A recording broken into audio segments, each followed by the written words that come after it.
Even today, he's a challenge to everybody about what it really means to follow Jesus. But I want to tell you about somebody else, because the thing about Bonhoeffer, of course, was the Nazis are, they're gone. They're somewhere else. They were somewhere else. It starts to feel like kind of a long time ago. And none of us had the chance to meet him. But I had the chance to meet someone else who found out how to claim their blessing.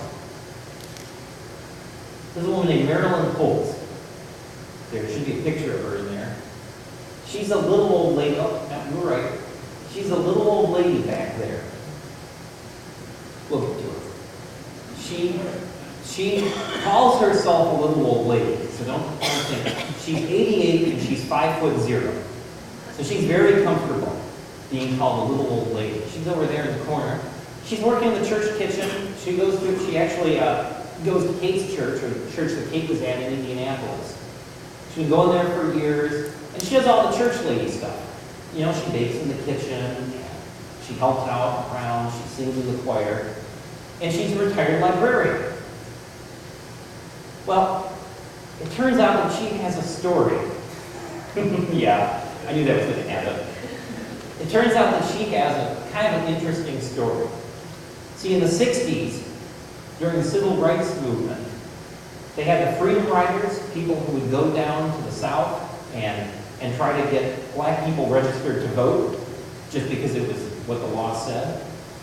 Well, they decided they needed something else. They needed something called freedom libraries, because the libraries were segregated. They were whites only.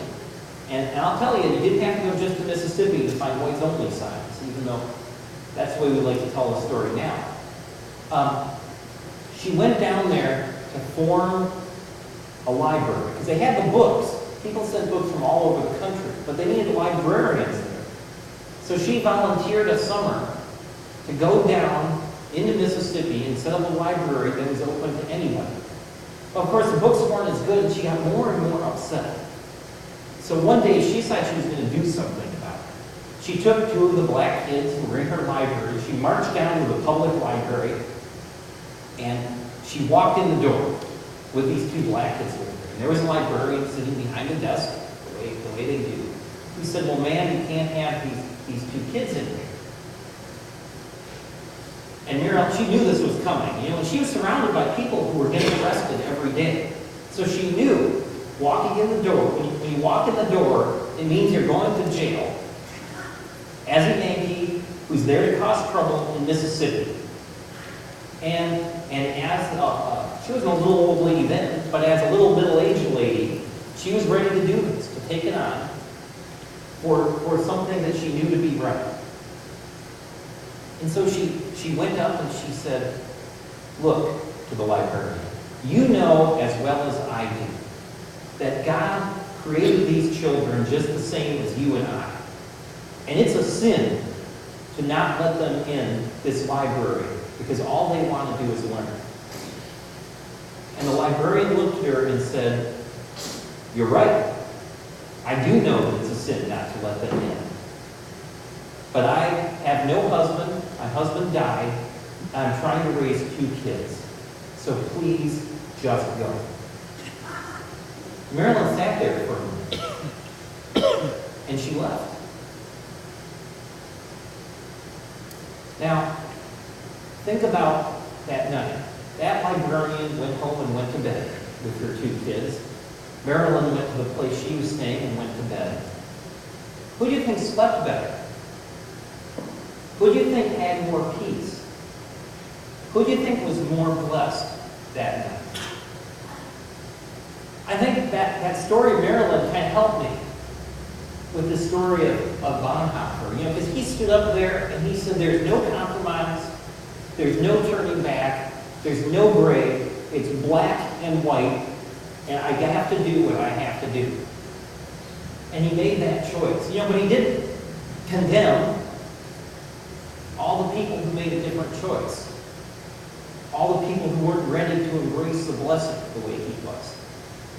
And Marilyn there in that library in Mississippi, she made her choice. She claimed her blessing. But she didn't force the woman she was talking to do the same thing. She was ready to give up her security, her freedom, her peace in the world to follow God and receive God's blessing. The other woman wasn't. And what Marilyn teaches, me at least, is that it's not our job to tell other people what blessing they have to claim. That's a language to claim a blessing, to accept what God is giving us. God is giving us blessing in many different ways. And a lot of them are not pleasant. A lot of them are painful in a lot of ways. A lot of them get us into trouble and force us to be in a completely different way of life, a completely different way of thinking, where everything that looks valuable, and I'm not just talking about stuff, I'm not just talking about wealth, I'm talking about family and security and a good reputation and the knowledge that you're still going to have a place to live next month. The basics. To claim God's blessing can mean letting go of some of those very basic things that we take for granted. And it's not our job, it's not my job, it's not your job, or anyone else's to tell other people, you have to claim this blessing.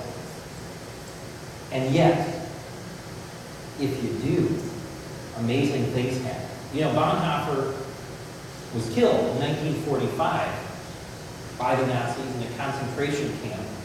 And the people who were there say that they never saw a man who was more at peace. That he prayed, he led a worship service, he was killed on a Sunday afternoon. He led a worship service, he walked up to the gallows, climbed up, and that was that. And he said, "For this is the end of our relationship, but it's the beginning of my life." He claimed his blessing, and he knew where he was and who he was and where he was going. Marilyn today, telling this story, has claimed she's continued to work. She's just a person who you meet, people like that, you meet them and they just make you feel better. She claimed her blessing. I'm not telling you have to do this or you have to do that, but in your life, you're facing some of those hard choices because God is always giving us those hard choices. God is always challenging us in so many different ways.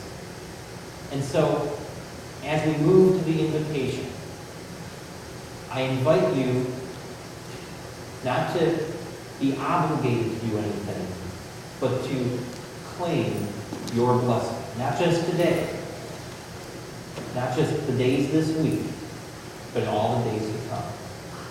So as we think about that, what God's blessing is for us here and now, let's stand together and sing our invitation song. Have thine own way.